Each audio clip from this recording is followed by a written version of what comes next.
বিসমিল্লাহির রহমানির রহিম। বিষয় কোড ৬৭-২১১।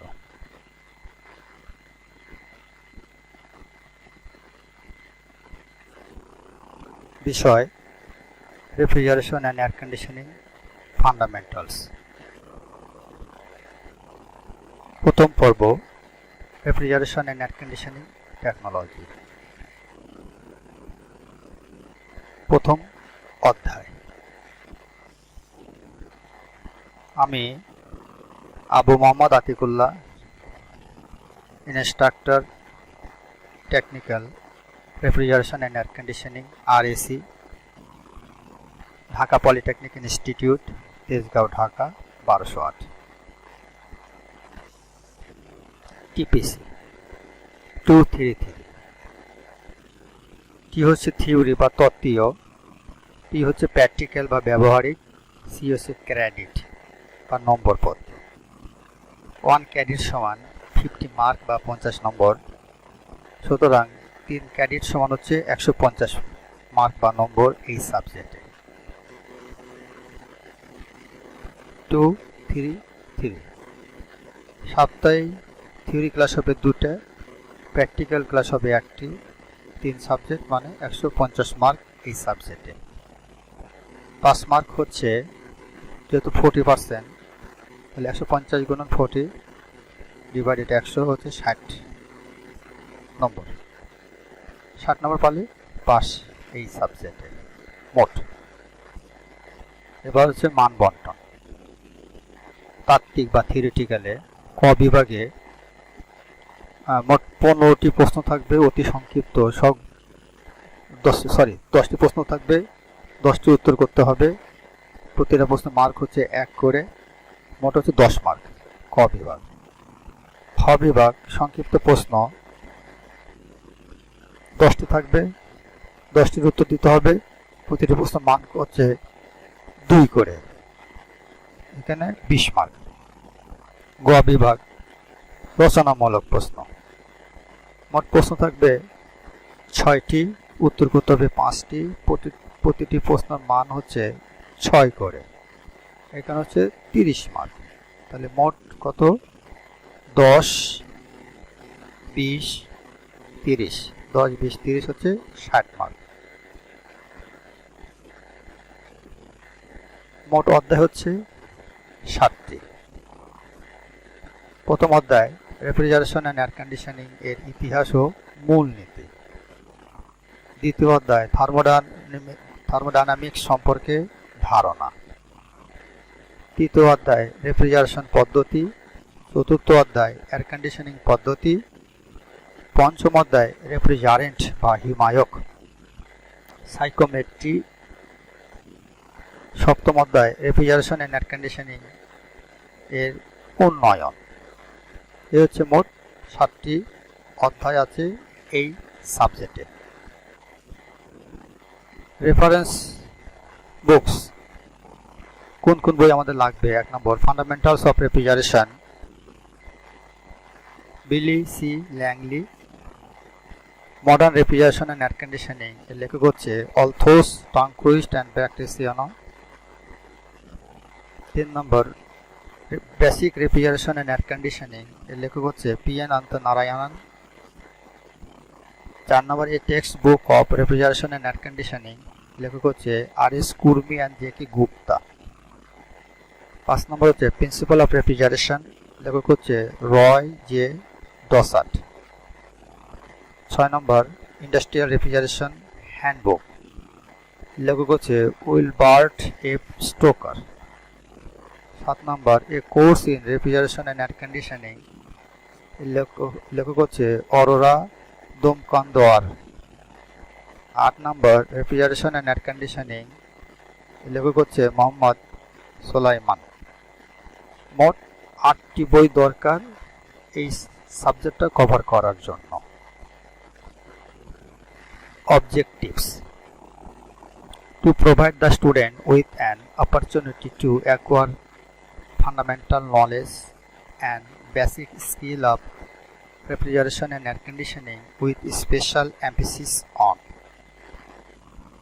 fundamental জ্ঞান সম্পর্কে basic skill refrigeration air conditioning উপরে। Working procedure of refrigeration system, refrigeration সিস্টেমের কাজের পদ্ধতি সম্পর্কে। Working procedure of air conditioning system. এবারে selecting and handling common tools, equipments and material of refrigeration and air conditioning works. এটা হচ্ছে আমাদের objectives. এরপর হচ্ছে শর্ট ডেসক্রিপশন বা বিষয়বস্তু সংক্ষেপে। History and principal of refrigeration and air conditioning, এটা আমাদের শর্ট ডেসক্রিপশন। এরপর thermodynamics applied to refrigeration and air conditioning, refrigeration and air conditioning system, refrigeration and air conditioning tools, equipment and material, refrigeration and air conditioning oil, psychrometry, development of refrigeration and air conditioning. এই হচ্ছে আমাদের short description. এরপরে আমাদের প্রথম অধ্যায় যেটা আছে GO বা general objectives 1, understand history and principal of refrigeration and air conditioning, refrigeration and air conditioning এর ইতিহাস ও মূলনীতি। এরপরে স্পেসিফিক অবজেক্টিভ বা SO 1.1, discuss the history of refrigeration and air conditioning, মানে রেফ্রিজারেশন অ্যান্ড এয়ার কন্ডিশনিং এর ইতিহাস এর বর্ণনা। 1.2, state the principle of refrigeration এর মূলনীতি সম্পর্কে জানবো। 1.3, state the principle of air conditioning বা এসি। এই হচ্ছে আমাদের তিনটে স্পেসিফিক অবজেক্টিভস আছে এই অধ্যায়ের মধ্যে। এরপর আমাদের start SO 1.1, discuss the history of refrigeration and air conditioning, refrigeration and air conditioning এর ইতিহাস। কিভাবে রেফ্রিজারেশন চালু হচ্ছে বা শুরু হয়েছে আমরা দেখে নিই। 19বিংশ শতাব্দীর গোড়ার দিকে বিভিন্ন রাসায়নিক পদার্থ আবিষ্কৃত হবার এক পর্যায়ে বর্তমানে রেফ্রিজারেন্ট বা হিমায়ক আবিষ্কার হয়, যা রেফ্রিজারেশন বা হিমায়ন পদ্ধতির আবিষ্কারের পথ খুলে যায়। হিস্ট্রিটা আমরা একটু দেখে নিই। 1910 সালের প্রথম দিকে মেকানিক্যাল বা ভ্যাপার রেফ্রিজারেশন পদ্ধতি দেখা যায়। 1913 সালে জে.এম. লারসেন একটি হস্তচালিত ম্যানুয়ালি কম্প্রেসার যুক্ত রেফ্রিজারেশন যন্ত্র তৈরি করে। 1918 সালে বৈদ্যুতিক মোটর চালিত ওপেন কম্প্রেসার যুক্ত আমেরিকার বাজারে কেলভিনেটর কোম্পানির নামে বের হয় 1918 সালে। 1920 সালের শেষের দিকে মেকানিক্যাল রেফ্রিজারেশন পদ্ধতিকে হিটিং পদ্ধতির সঙ্গে সংযোগ করে শীতকালীন বা গ্রীষ্মকালীন কুলার তৈরি করা হয়।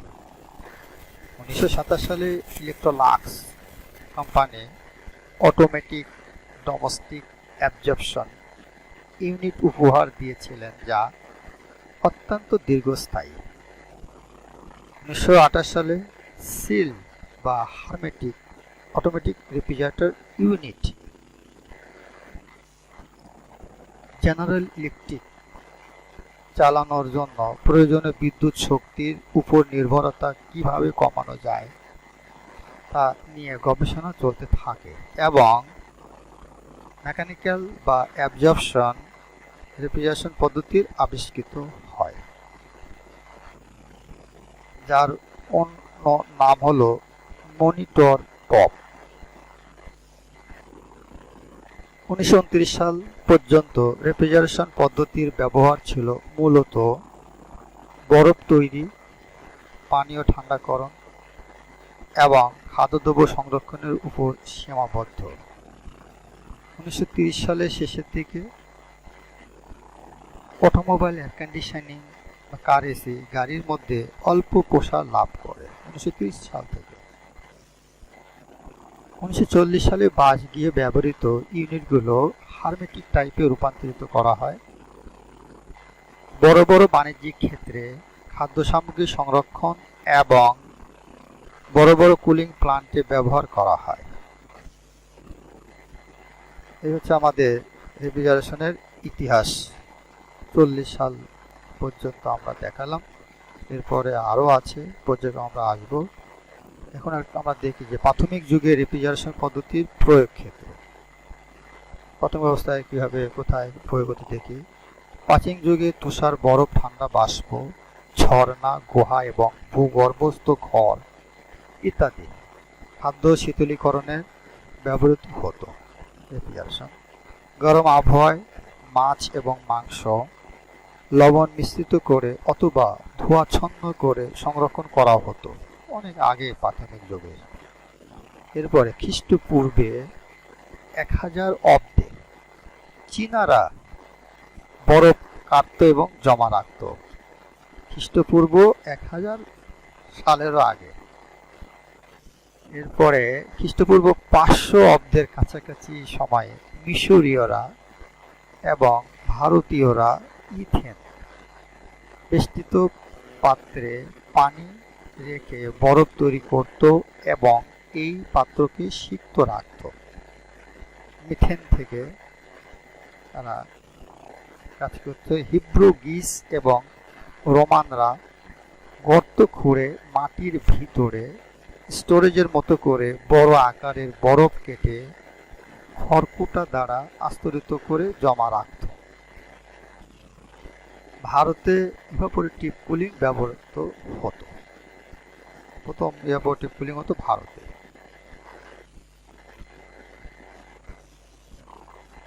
যখন কোনো তরল পদার্থ দ্রুত বাষ্পীভূত করা হয় তখন তাড়াতাড়ি ছড়িয়ে পড়ে। উক্ত বাষ্পের অণুগুলো আকস্মিকভাবে তাদের গতিশক্তি বাড়িয়ে দেয় এবং পরে এর পারিপার্শ্বিক থেকে বাষ্প টেনে নেয়। ফলে পারিপার্শ্বিক এলাকা ঠান্ডা বা শীতল বা কোল্ড হয়। খাদ্য ঠান্ডাকরণের ইতিহাসের মাধ্যমিক ধাপে বিভিন্ন কেমিক্যাল যেমন সোডিয়াম নাইট্রেট অথবা পটাশিয়াম নাইট্রেট ইত্যাদি পানির সাথে মিশিয়ে তাপমাত্রা কমিয়ে দিত। এ পদ্ধতিতে 1550 সালের দিকে মদ বা অ্যালকোহল ঠান্ডা করা হতো। 1550 সালে শীতল পানীয় 1600 সালের দিকে ফ্রান্সে জনপ্রিয়তা পায়। রাত্রিকালীন পানি ঠান্ডাকরণের পরিবর্তে লোকজন লম্বা গলাওয়ালা বোতল পানিতে ঘোরাতো, ফলে যবক্ষার বা পটাশিয়াম নাইট্রেট দ্রবীভূত হতো।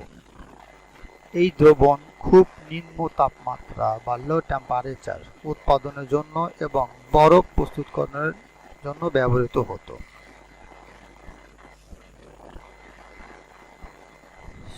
7 শতাব্দীর শেষের দিকে বরফায়িত তরল এবং ঠান্ডা জুস ফ্রান্সে জনপ্রিয়তা অর্জন করে।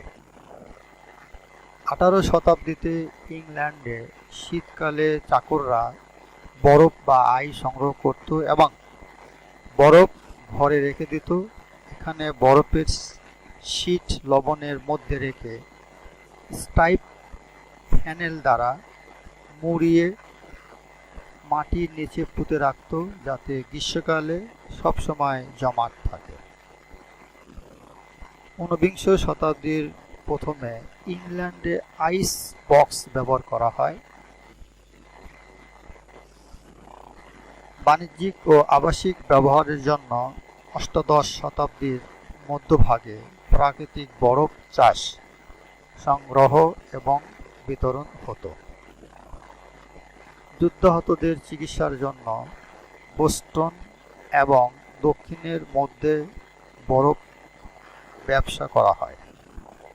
টিন অথবা জিঙ্কের দ্বারা লাইন করা কাঠের বাক্স, যা বিভিন্ন রকম পদার্থ যেমন কর্ক, খড়কুটা এবং সমুদ্র শৈবাল ইত্যাদি ব্যবহার করে বরফের ব্লককে ধরে রাখা হতো এবং খাদ্য শীতল করার জন্য ব্যবহার করা হয়।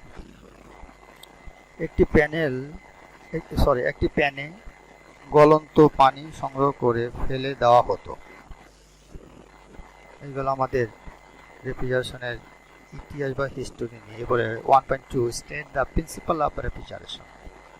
রেফ্রিজারেশন পদ্ধতির মূলনীতি। দেখি রেফ্রিজারেশন কি জিনিস। রেফ্রিজারেট শব্দের অর্থ হচ্ছে হিমায়িত করা বা তাপ আহরণ করা। মূলত রেফ্রিজারেট শব্দ হতে রেফ্রিজারেশন কথাটি এসেছে। রেফ্রিজারেশনের অর্থ হচ্ছে হিমায়ন বা ঠান্ডাকরণ বা শীতলীকরণ। তাহলে রেফ্রিজারেশন বলতে আমরা বুঝি কোনো বাহ্যিক শক্তি প্রয়োগ দ্বারা বায়ু বা পানির মাধ্যমে কোনো স্থান, প্রকোষ্ঠ, খাদ্য সামগ্রী প্রভৃতি তাপ উৎপাদনকারী উৎস হতে তাপ শোষণ করে অপেক্ষাকৃত নিম্ন তাপমাত্রায় আনয়ন করার পদ্ধতিকে রেফ্রিজারেশন বা হিমায়ন পদ্ধতি বলে। আমরা রেফ্রিজারেশন কি জিনিস একটু জানলাম। এরপরে হিমায়ন পদ্ধতি প্রধানত দুই প্রকার। এক নম্বর হচ্ছে প্রত্যক্ষ বা ডাইরেক্ট রেফ্রিজারেশন পদ্ধতি ও পরোক্ষ বা ইনডাইরেক্ট রেফ্রিজারেশন পদ্ধতি। তাপ সঞ্চালনের উপর ভিত্তি করে আবার দুই প্রকার। একটা হচ্ছে পরিচলন বা কনভেকশন রেফ্রিজারেশন পদ্ধতি, আর হচ্ছে পরিবহন বা কন্ডাকশন রেফ্রিজারেশন পদ্ধতি। এই হচ্ছে আমাদের চার ধরনের হিমায়ন পদ্ধতি আছে। একটা হচ্ছে direct, indirect, convection and conduction refrigeration system. এখন প্রত্যক্ষ হিমায়ন পদ্ধতি বা ডাইরেক্ট হিমায়ন রেফ্রিজারেশন পদ্ধতি কি জিনিস দেখি। যে পদ্ধতিতে হিমায়ক বা রেফ্রিজারেন্ট সরাসরি বায়ু বা পানি হতে অথবা পানি বায়ুর মাধ্যমে অন্য বস্তু, পদার্থ বা স্থানের তাপ সংগ্রহ করে তাকে প্রত্যক্ষ হিমায়ন বা ডাইরেক্ট রেফ্রিজারেশন সিস্টেম বা ডিআরএস পদ্ধতি বলে। হচ্ছে আমাদের একটা রেফ্রিজারেশন পদ্ধতির একটা চিত্র। এরপর হচ্ছে ইনডাইরেক্ট বা পরোক্ষ হিমায়ন পদ্ধতি হলো যে হিমায়ন বা রেফ্রিজারেশন সিস্টেমে পরোক্ষভাবে বায়ু বা পানি হতে অথবা পানি বায়ুর মাধ্যমে অন্য বস্তু, পদার্থ বা স্থানের বা প্রকোষ্ঠ হতে হিমায়ক বা রেফ্রিজারেন্ট পরোক্ষভাবে অনুঘটকের মাধ্যমে তাপ শোষণ করলে তাকে পরোক্ষ হিমায়ন পদ্ধতি বা ইনডাইরেক্ট রেফ্রিজারেশন সিস্টেম বা আইআরএস বলে। আইআরএস। এরপর হচ্ছে পরিচলন হিমায়ন পদ্ধতি বা কনভেকশন রেফ্রিজারেশন সিস্টেম। এই পদ্ধতিতে হিমায়ক বায়বীয় বা তরল পদার্থের মাধ্যমে তাপ শোষণ করে হিমায়ন প্রক্রিয়া সম্পন্ন করে। যেমন রেফ্রিজারেটরের বা ফ্রিজ এর ক্ষেত্রে ইভাপোরেটরের চেম্বারস্থ বায়ু হতে তাপ শোষণ প্রক্রিয়া। এই হচ্ছে আমাদের একটা অ্যামোনিয়া অ্যাবজর্পশন রেফ্রিজারেশন সিস্টেম। এরপর হচ্ছে পরিবহন বা কন্ডাকশন রেফ্রিজারেশন সিস্টেম।